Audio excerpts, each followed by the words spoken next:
Estoy escuchando bien. Ok, bueno, la idea pues de esta charla es sensibilizarnos un poco frente al tema de la donación, a pesar de que estamos nosotros involucrados 100% en este medio, pues nunca está de más este conocimiento, ¿cierto? Pues la donación de órganos y tejidos es un acto de amor, como siempre nosotros lo hemos procesado, siempre lo hemos divulgado, es dar amor, dar vida después de la muerte. Entonces, ¿qué podemos donar? Podemos donar muchas cosas. Podemos salvar la vida de 55 personas. Podemos donar la córnea, los riñones, el corazón, el pulmón, páncreas, hígado, sangre, piel, huesos. O sea, podemos ayudar a muchas personas a mejorar su calidad de vida. Entonces, sin estos donantes no tenemos trasplante. Si nosotros no somos conscientes de que tenemos que donar, que tenemos que hacer este apoyo a la donación, no vamos a mejorar en los trasplantes. En Colombia existen varias formas de ser donantes. Actualmente está la presunción legal, que es la ley 1805 desde el 2016, que ya cambió. La ley existe desde hace mucho tiempo y fue modificada en el año 2016, donde por lo menos en su artículo 2 ya nos da como la buena noticia, entre comillas, de que el único que puede oponerse a la extracción de sus órganos y tejidos es la misma persona fallecida frente a un documento notarial y elevado o notificado al Instituto Nacional de Salud. Ya sus familiares no pueden oponerse. Nosotros teníamos esta dificultad, sobre todo en medicina legal, porque teníamos que esperar a que la familia nos diera la donación. Hay muchos mitos, que es lo que queremos tumbar, queremos quitar esa cantidad de mitos que existen, y eso porque nos daña mucho la donación. Las personas creen que existe un tráfico de órganos, que si yo quiero una recompensa, si yo dono, ¿qué recibo a cambio? Entonces es muy complejo esta situación, porque la mayoría de donantes que nosotros tenemos en presunción legal son de estratos muy bajos. Entonces siempre quieren una remuneración, siempre quieren si yo doy, ¿qué recibo a cambio? Entonces es como que todos seamos donantes. Siempre el lema de nosotros es una sociedad donante. Eso es por lo que luchamos y eso es lo que queremos llegar a tener, que todos digamos sí a la donación. Existe la autorización familiar. En este momento la autorización familiar, por la normatividad, solamente se debería realizar cuando es un menor de edad. Sin embargo, en las IPS es muy difícil aplicar la presunción legal, porque existen muchos tropiezos, o de pronto no queremos que se cree un ambiente no muy bueno para la donación y tanto para la IPS, porque entonces a mí no me lleven allá porque allá me sacan los órganos, no me lleven allá porque allá me dejan morir.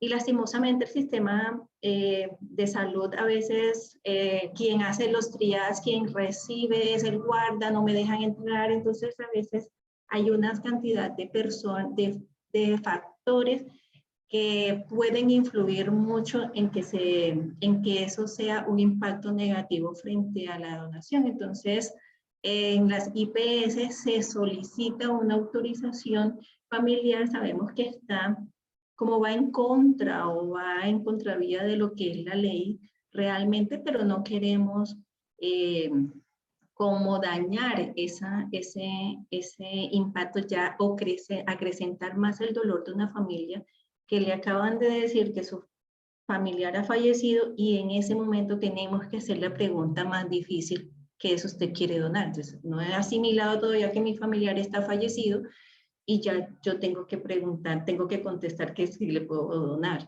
Entonces existe un shock frente a eso, pero pues es lo que queremos también trabajar con eso, que no sea una imposición, sino que todos queramos ayudar a los demás.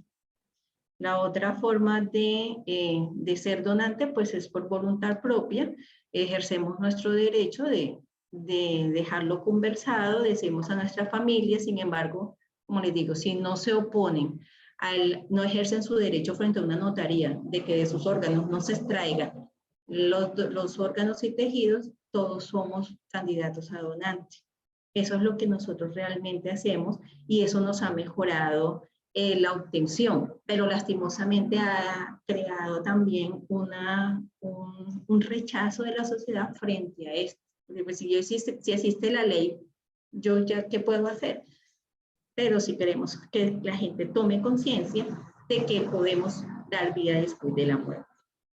Solamente queremos que lo dejen conversado, que en el momento que nosotros lleguemos a socializarle el procedimiento a la familia, sí, él me habló en algún momento que él quería ser donante, sí, esa era su voluntad, o yo le escuché a él que le gustaba, que quería ayudar a otras personas. O hay personas que nos dicen, no, la verdad, nunca lo he escuchado, pero me parece bueno que ayude a otras personas. Entonces la idea es que lo dejemos conversado, que le hablemos, así como decimos, yo quiero que me cremen, yo quiero que me entierren, quiero que me canten, que me lleven esto, así también hagamos, dejemos conversado este tema. ¿Qué queremos hacer con nuestros órganos? Si en caso dado servimos para donante. ¿Quiénes pueden convertirse en donante? Todos somos candidatos a donante, todos somos potenciales donantes. No importa si tenemos la edad, pues en algún momento en órganos la edad casi no influye, pero pues en córneas tendremos que evaluar, ya entrarían unos criterios de selección para la edad, dependiendo pues cómo esté ese tejido. Pero no importa si utilizamos gafas, lentes, si hemos sido operados de catarata. Nosotros tenemos un tiempo de rescate máximo de 12 horas post-mortem. Entonces el tiempo a veces es muy corto, porque llegan a medicina legal con 9 horas, 10 horas. Entonces nosotros tenemos unos tiempos muy cortos para hacer todo este proceso. Cuando yo les hablaba pues de que había muchas personas que pensaban que había órganos, venta de órganos, tráfico de órganos, nosotros les explicamos esto, que los tiempos de preservación son horas. Mucho, de pronto, las córneas que tenemos hasta 14 días para poder distribuir.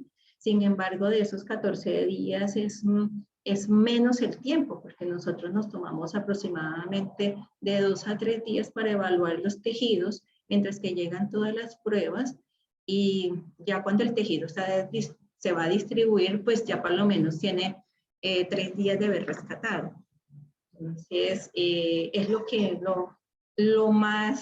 más demora en cuestiones de órganos y tejidos. Entonces, eso les explicamos de que es muy rápido, mientras que están abriendo el donante, el receptor prácticamente ya también tiene que estar en cirugía. Entonces, son horas y que no existe de pronto la opción del tráfico, porque se necesita tanta tecnología, tanta infraestructura, son muchas cosas que llevan, tendríamos que, no sé, que contratar o tener mucha gente a nuestro favor para poder realizar todo este tema del tráfico.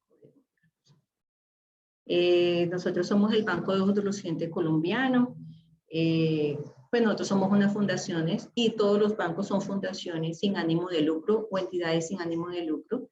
Pues nosotros lo que hacemos es facilitar el proceso de recuperación de los tejidos para cirugías de trasplante y implante, para resolverle pues o tratar de minimizar todas estas patologías visuales y mejorar la calidad de vida de cientos de pacientes.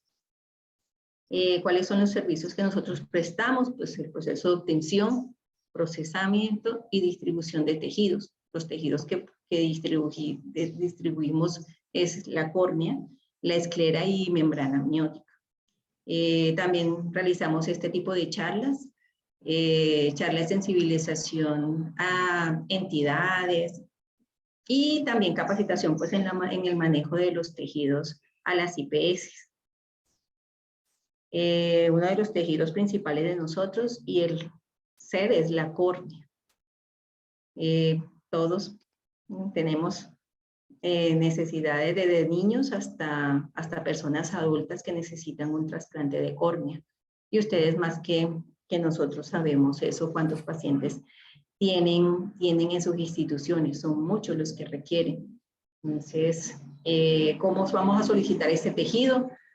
El oftalmólogo debe diligenciar el formato de solicitud de tejido, ya sea la córnea, escleromembrana, o si necesita córnea y esclera, córnea, membrana. Debe enviar esa solicitud, la IPS debe enviar la solicitud al banco por correo electrónico en estos momentos, pues antes se utilizaba el fax, venían personalmente.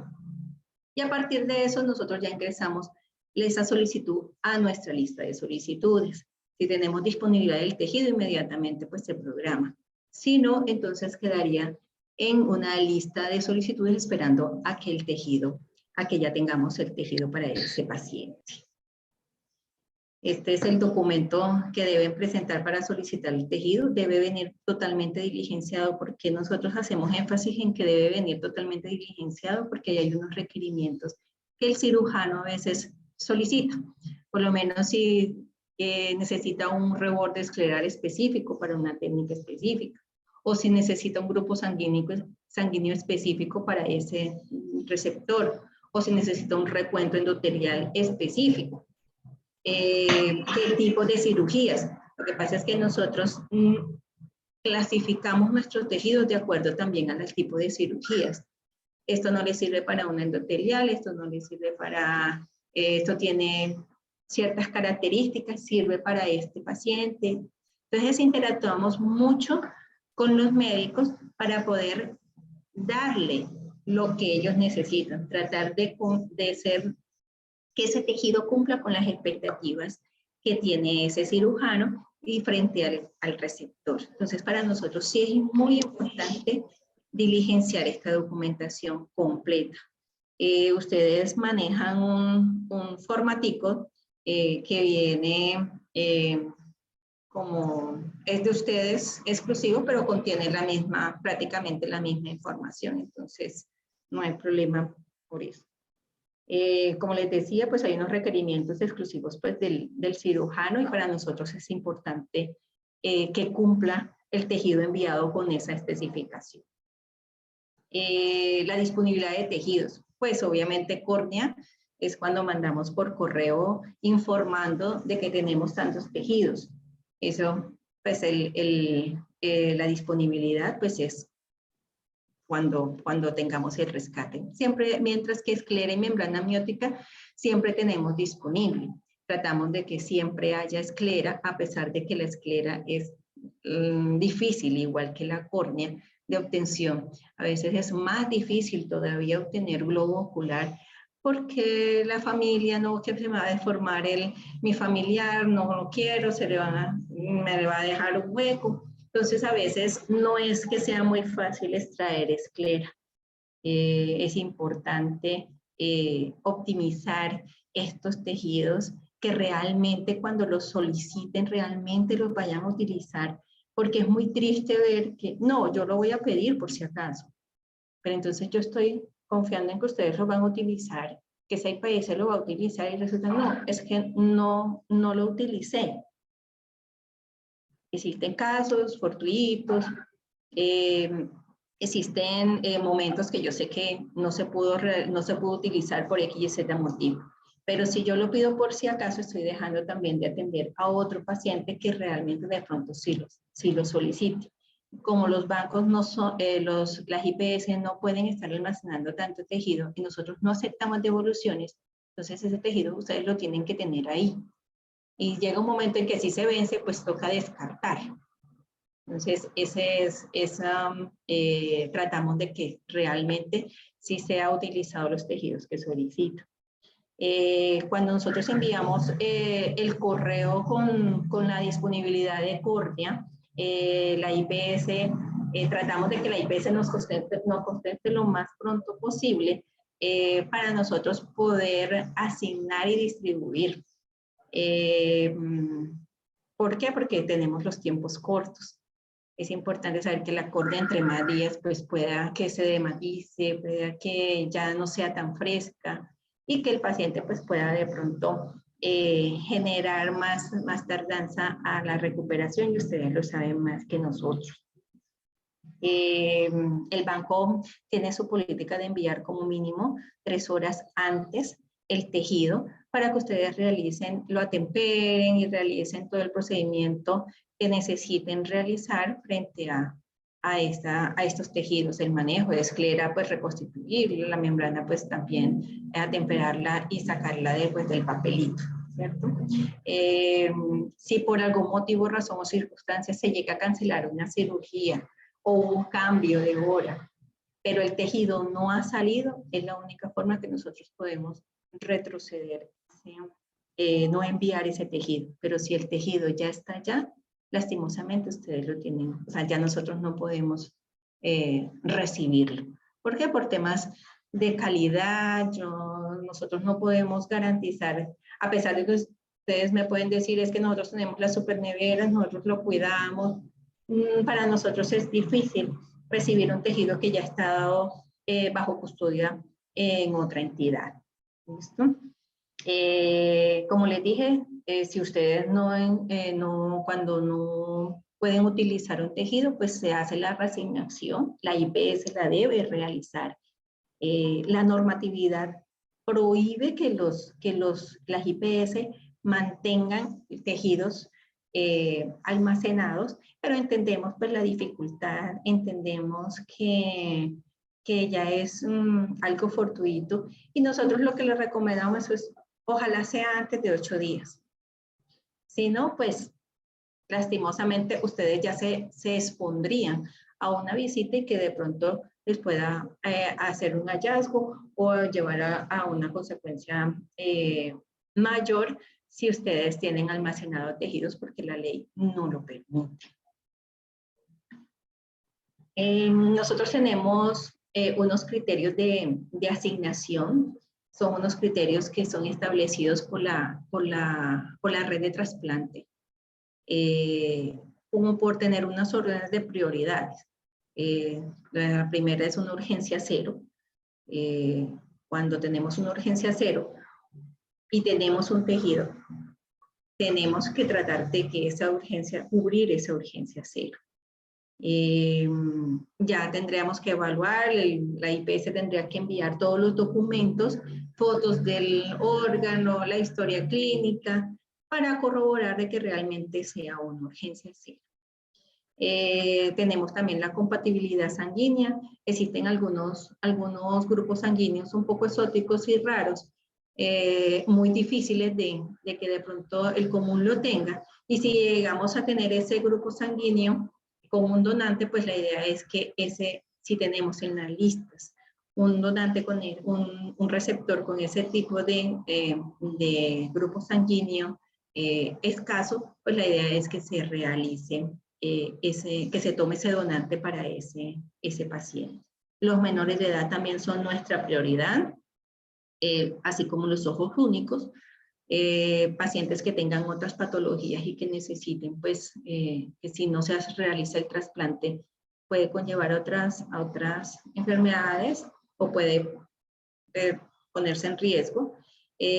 Luego seguirían los pacientes con tiempo, de acuerdo, si no existen esas primeras, pues tendría el tiempo en lista de solicitudes o lista de espera, y también algunas características del tejido. Hay veces que los tejidos son específicos para ciertos pacientes, o tengo este tejido exclusivamente para este tipo de pacientes. Entonces, a veces las características del tejido no permiten que sea para el paciente que de pronto está siguiente en la lista. Entonces, eso también lo interactuamos con los médicos y les explicamos, tenemos ese tejido así, con estas características, me lo aceptan o no. Ya el cirujano es el que nos dice o que nos da la luz, si me sirve, no me sirve. Cuando nosotros entregamos los tejidos, En las IPS van llevadas de acompañadas de una cierta documentación.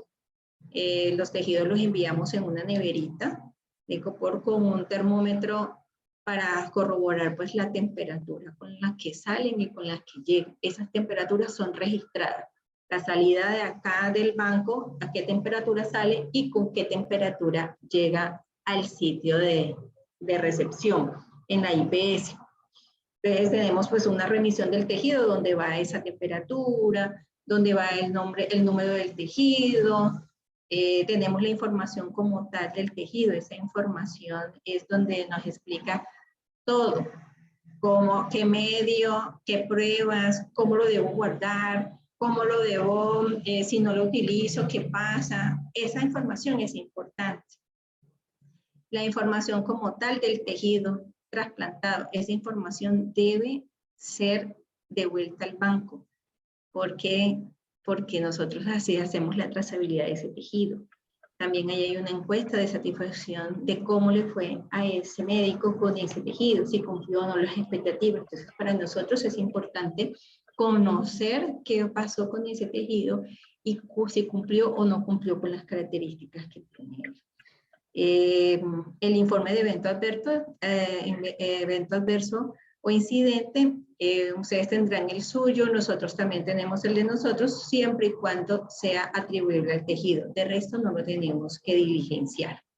La evaluación del tejido, pues ahí va el recuento endotelial, las características que se vieron en lámpara de hendidura, la fecha de vencimiento, características del donante como tal, como tipo de muerte, cuántas horas de rescatado tiene, y el reporte pues como tal que emite el microscopio especular frente al conteo de células endoteliales.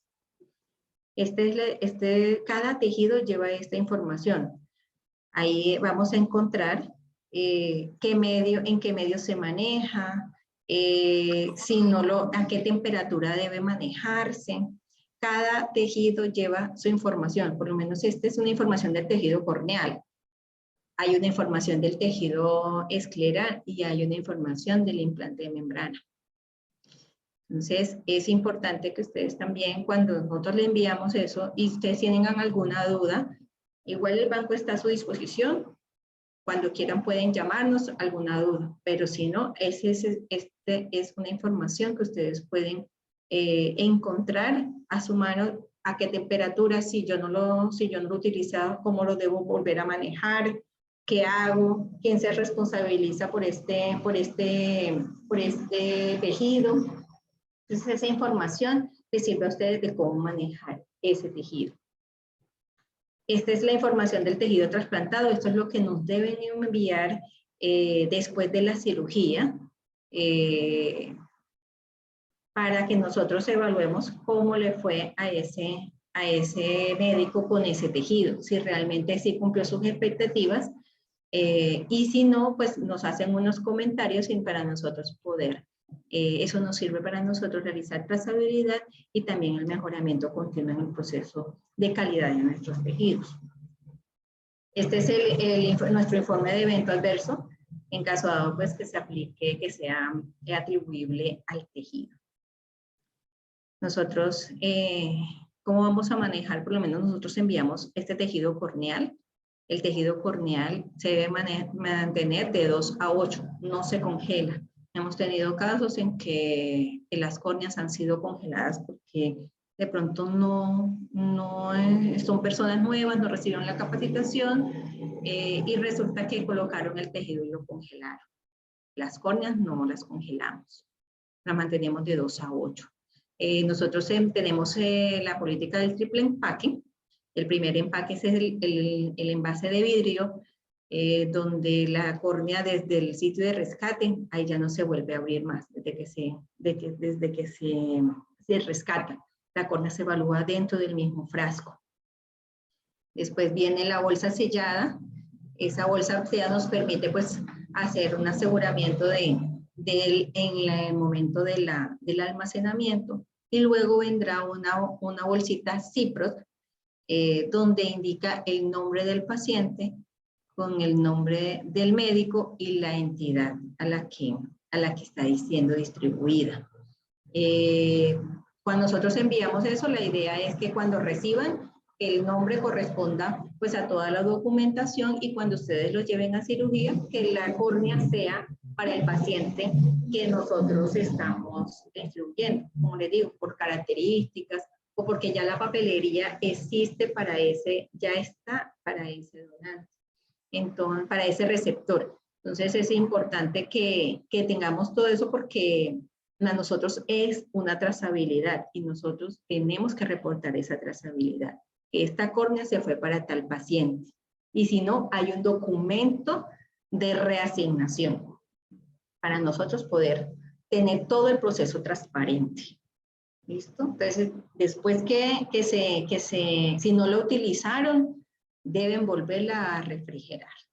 Se recomienda pues que toda la bolsita sellada se abra ya cuando realmente se vaya a utilizar el tejido. Yo creería que todos los que manejan nuestros tejidos conocen esta escala de pHs. Si no lo tiene jefe, pues me lo dice y yo se lo hago llegar si de pronto se le embolató o necesita más. Esto es para verificar que el medio no haya virado por entidades microbiológicas, porque se contaminó o porque si de pronto cambió el pH por algún motivo el medio. Entonces hay que hacer esta verificación. Nosotros cuando sale el tejido, nosotros verificamos que esté dentro de los rangos de 720 a 760, hasta que nos digan yes. Si por algún motivo cambia, nosotros no podríamos distribuir. Entonces, cuando sale el tejido, nosotros verificamos esta escala. Es importante que ustedes, si tienen almacenado el tejido, pues miren que realmente cumpla con estos colores, porque puede haber una variación porque no fue la temperatura adecuada o porque de pronto se contaminó. Entonces es importante que ustedes sepan también cómo medir ese color de ese medio. Tenemos la esclera. La esclera nosotros la manejamos a temperatura ambiente, de un ambiente fresco de 15 a 25 grados. No necesita refrigeración como tal, ni tampoco congelación. Lo mismo, tenemos la política del triple empaque, entonces la idea es que ella siempre esté, si no la utilizaron, esté en ese triple empaque. ¿Listo? Igual se debe mantener, se debe, al utilizarla, enviar el informe del tejido trasplantado para nosotros poder evaluar ese tejido. La membrana amniótica nosotros la mantenemos congelada a una temperatura pues de -1 a -25. Si ustedes no, el congelador es a -3, no sirve. Si es más de -25, también no hay ningún inconveniente. La temperatura que nosotros manejamos acá es de -22. Entonces, si está por debajo de -25, no hay problema. Si está por encima de -25, también. También tiene el triple empaque. Pero sí, esta debe estar en congelación. ¿Listo? Cuando se utiliza, por favor, pues enviarnos el informe del implante para nosotros saber que cumplió con las expectativas de ustedes como cirujanos. Pues como yo les decía, la pérdida de un tejido afecta la labor social de los bancos. Nosotros hacemos todo lo posible para que esa familia se vaya contenta, se vaya feliz, se vaya consciente de que hizo una labor buena. Ustedes se imaginan nosotros, no es que yo dejé perder ese tejido porque no leí las instrucciones y resulta que lo congelé. Entonces no solamente es el valor económico, sino la labor social que hemos hecho todos para que esta familia acepte esa donación. Entonces, como nosotros como profesionales de la salud debemos evaluar todo eso. No, es que esto no es un insumo que yo lo puedo reemplazar fácilmente. Y eso es una familia es el dolor de una familia que perdió a un ser querido y que aparte de eso, si no está de acuerdo con la donación, si no está de acuerdo con que se extraigan los tejidos, va a veces hasta haber choques familiares. Entonces, nosotros hemos hecho toda una labor ardua para que por lo menos un paciente se beneficie.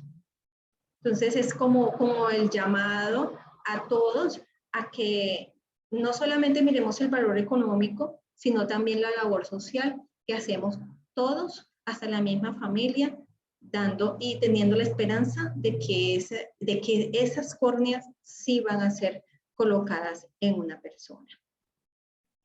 Tenemos muchos pacientes en lista de espera. Ustedes más que nosotros sabemos eso. Necesitamos la ayuda de todos. Esto es de todos.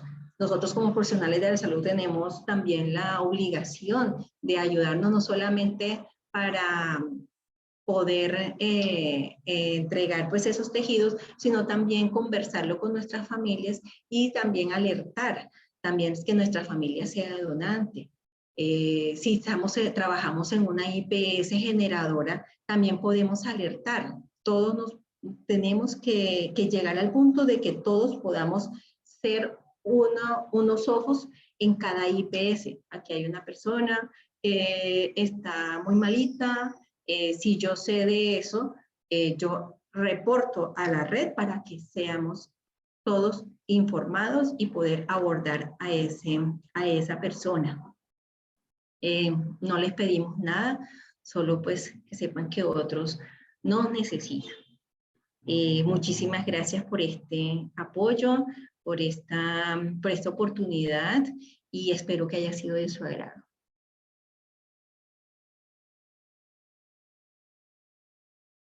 Doctor Castro, ¿usted levantó la mano? Sí, yo tenía dos comentarios. Uno es si no podría el Banco de Ojos crear que todos esos formularios, tanto el de solicitud como el de inscripción del paciente, fueran todos digitales. Creo que le facilitaría la vida al banco y no estar pues moviendo papeles de un lado a otro y de una vez les queda la información digital. El otro comentario es un poquito comentario y pregunta, que ustedes envían el tejido y si por alguna razón no se utiliza, y hay razones, a veces surge un inconveniente sistémico por parte del paciente o en el mismo procedimiento, pues se logró solucionar el problema sin necesidad del injerto. Me imagino que son raras las ocasiones, pero sí puede ocurrir.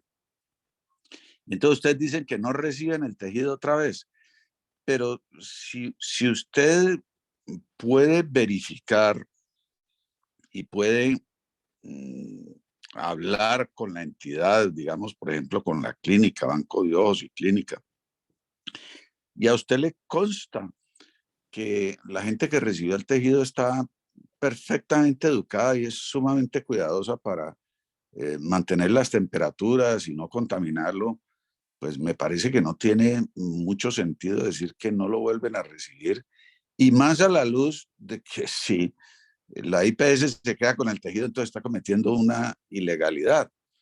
Entonces, sí me parece que allí hay algo que podría ser fácilmente arreglable. Pues se trata de trazabilidad, eso existe. Los IPS que compran insumos tienen que saber que la trazabilidad es correcta. Entonces, pues si eso fuera así, si lo que usted dice fuera cierto, uno no puede garantizar entonces nada, porque todos los insumos que se compran deben tener una trazabilidad que implica confianza en la persona inmediatamente anterior en el manejo del insumo. ¿Sí? Sí, doctor. Lo que pasa es que el INVIMA es un poco complejo. Ellos nos exigirían que si nosotros vamos a aceptar una devolución, nosotros tendríamos que tener un control de las neveras de ustedes. Nosotros tendríamos que verificar que realmente ustedes le hagan los mantenimientos a esos equipos de almacenamiento. La verdad sería un desgaste para el banco estar dirigiéndonos o estar encima, hacerles auditorías a ustedes y a todas las IPS frente a todos los equipos de mantenimiento, de almacenamiento. Entonces, pues realmente es por eso que nosotros no aceptamos la reunión, porque tendríamos que justificarle muy bien al INVIMA de que nosotros sí estamos verificando esos equipos donde están almacenando los tejidos, que si tenemos la temperatura, o sea, yo le puedo garantizar aquí la toma de la temperatura de mis sitios de almacenamiento, pero están dirigiéndonos a cada IPS, realmente, a ver, hoy tomaron la temperatura, realmente sí cumple con la temperatura, entonces para nosotros es muy complejo. Entonces por eso es que decidimos no aceptar las devoluciones, porque sería un desgaste para nosotros tener que realizarles auditorías a ustedes permanentes frente a los mantenimientos y la toma de temperaturas, ni garantizar que esas temperaturas se cumplen con los que pide la norma. Aparte de eso, pues tendrá que controles microbiológicos y una cantidad de información que realmente no estamos en la capacidad para obtener. Entonces es por eso que se toma esa decisión. Alberto, me permito complementar la respuesta de Tatiana. Cuando nos ha pasado, porque es raro, pero sí nos ha pasado, la forma correcta de hacer, porque alguna vez lo consulté con la doctora Dalia, es hacer una llamada a la regional, avisar de lo que está pasando y comentar cómo lo vamos a solucionar. Normalmente se toma un paciente el que esté listo, pues, de la lista de espera, y se cambia el receptor.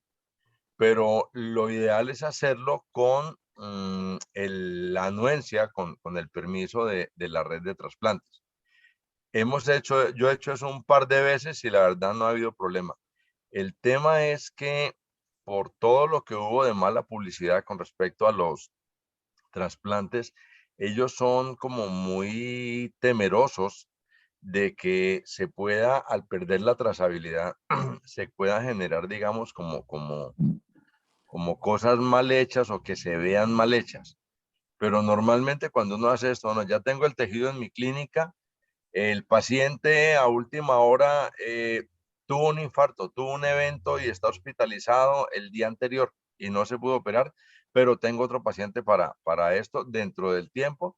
Ellos dan el permiso para utilizar, porque obviamente el objetivo de todos es que no se vaya a perder un tejido, y con ellos normalmente no hay problema mientras se les avise. Sí, es una muy buena salida, pero aún así, pues no, yo no estoy de acuerdo con lo que están diciendo, que sería un enorme trabajo y una enorme dificultad para el banco de ojos. Es simplemente verificar una vez y luego pedir que se cumplan unos requisitos. Eso es lo que se hace con todos los proveedores. Como le digo, si eso fuera cierto, pues entonces uno viviría enloquecido auditando a todos los proveedores de todo. No, se les exige una certificación de unos ciertos estándares y luego con alguna regularidad la persona, la IPS le informa al banco de ojos, mire, aquí está nuestro registro, estamos cumpliendo con los estándares. Pero bueno, dejémoslo de ese tamaño.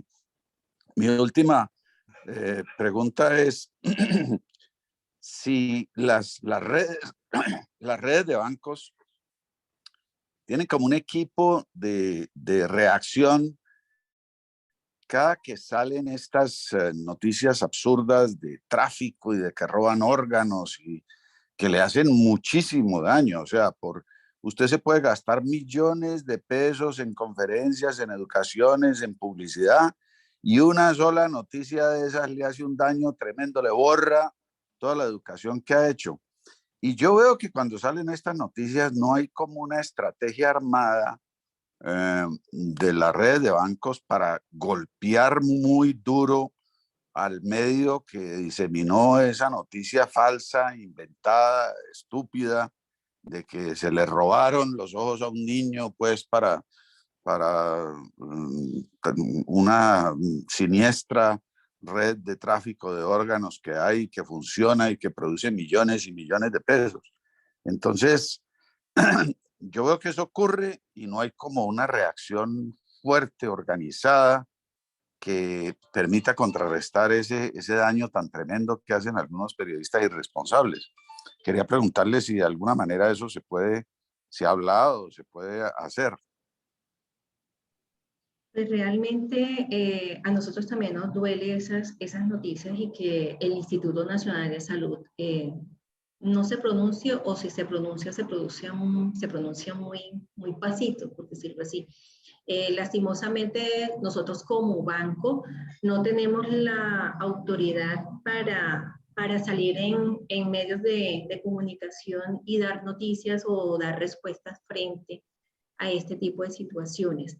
Siempre es el Instituto Nacional de Salud quien asume toda esta responsabilidad. Sin embargo, sería muy chévere y muy bueno el apoyo pues con la regional y con la coordinación, expresarles todas estas inquietudes que se presentan. Para que ellos puedan elevar esta solicitud al instituto, porque es como el conducto regular. Yo le decía al doctor Marín que sería muy bueno que se reuniera todo el gremio de ustedes de oftalmología y expresaran todas estas inquietudes y todas estas inconformidades frente a las respuestas de los comentarios malintencionados que se hacen, y que eso, como lo malo es lo que queda, lo bueno se esfuma. ¿Cómo podrían hacer para generar una respuesta que impacte frente a estos malos comentarios? De todas maneras, yo ya he tomado pues nota de lo que usted me ha comentado, doctor, y escalarlo pues también a nuestra dirección médica, para que ellos sean los que escalen eso a la coordinación regional y ahí sí a la nacional. Gracias. Una última aclaración. En 2017 tuvimos una reunión en Bogotá, Bancos de Ojos, Instituto Nacional de Salud, me invitaron a dar una charla. Y hay unas cosas, Alberto, que no tienen sentido, sin embargo, son leyes, son normas, son las cosas que nos rigen. Por ejemplo, la ley para distribución de órganos y de tejidos es exactamente igual, y es totalmente comprensible que un corazón pues no se pueda partir para dos pacientes, o que un riñón no se pueda partir para dos pacientes, pero eso rige también para tejidos. Entonces, si usted tiene una membrana amniótica, la tiene en la clínica, por ley no debería partirse para dos pacientes. A usted le llega una córnea y por ley usted no puede colocar, así necesita un pedacito de esclera para otro paciente, tendría por ley que pedir ese pedacito de esclera, o sea, hacer otra solicitud, lo cual es absolutamente absurdo, y en eso se discutió y eso es ley. Y finalmente, el punto es que como las leyes, esto tiene un proceso y no hay un doliente que le meta el hombro, y esto no genera dinero para ningún político y esto no genera dividendos para nadie. Entonces, no les interesa hacer modificaciones, no hay dolientes. Entonces, esa fue como la conclusión que tuvimos allá. Ahora, por otro lado, hasta donde entiendo, y que me corrija Tatiana, la directriz en cuanto a información es que los bancos, en cuanto a campañas, en cuanto a publicidad, tienen que tener el permiso del Instituto Nacional de Salud para hacer como bulla a las donaciones, justamente para que ellos les den el permiso de hacerlo, bajo qué normas, bajo qué, o sea, cómo usar los medios, Y esto es también por el miedo de la malinterpretación que se puede hacer de la información que dé cada banco particular. Entonces, como que los frenan mucho en cuanto a hacer actividades, inclusive de divulgación, lo cual tampoco tiene mucho sentido. Pues quería como hacer ese comentario. No sé si haya otras preguntas para Tatiana. Si no es así, muchas gracias a todos por su atención. Tatiana, muy amable por compartirnos. La verdad es que todos tenemos que ser voceros, todos tenemos que apoyar la donación y esto se hace, como lo dijo Tatiana, muy fácil desde la casa con nuestros pacientes. Y el beneficio va a ser para muchas personas que realmente están necesitando del buen corazón de otros seres humanos. Muy buenos días para todos y muchas gracias por la asistencia. Muchas gracias. Muchas gracias, Tatiana. A ustedes. El banco está a su disposición. Hasta luego, gracias.